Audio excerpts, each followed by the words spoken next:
grandes plaines d'Amérique du Nord ont depuis toujours été un haut lieu d'affrontement.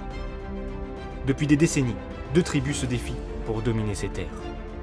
Aujourd'hui, vous voilà plongé au cœur de cette lutte sauvage. Saurez-vous tout mettre en œuvre en mémoire de vos ancêtres ?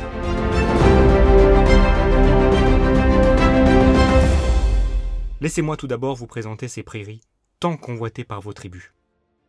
Mais avant de vous lancer à l'assaut de celles-ci, commençons par déterminer l'emplacement de vos cavernes. Elles seront les points de départ de vos conquêtes. Après avoir défini vos 3 cavernes à tour de rôle, il n'y a plus 1 minute à perdre. Il est temps d'explorer cette contrée. La tribu de renards, dirigée par cette aventurière, sort en première de cette caverne. Attention, les zones de montagne sont trop abruptes pour vous permettre d'y accéder.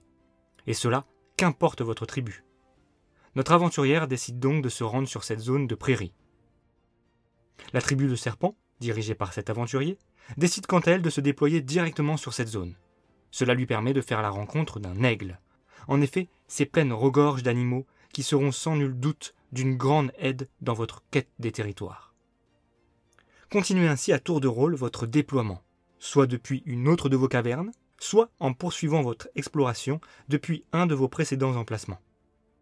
Après plusieurs explorations, cette tribu décide de s'aider d'un cheval, précédemment rencontré. Celui-ci lui permet de se déplacer de 2 cases au lieu d'1, et cela même si la case traversée est occupée par la tribu adverse.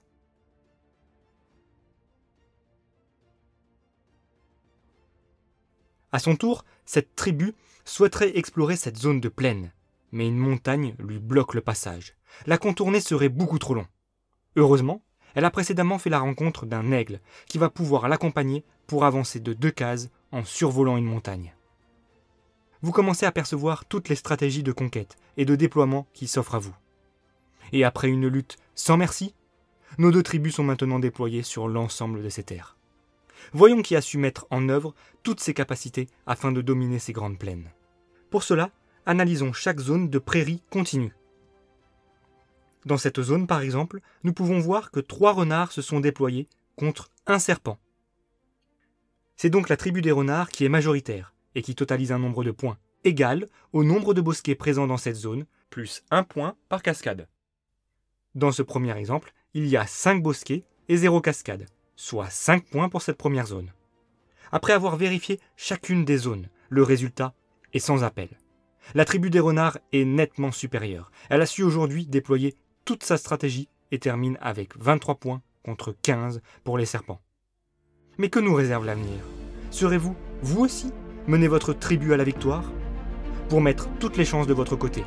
Et surtout, ne ratez aucune de nos aventures. N'oubliez pas, il suffit de vous abonner à la chaîne YouTube.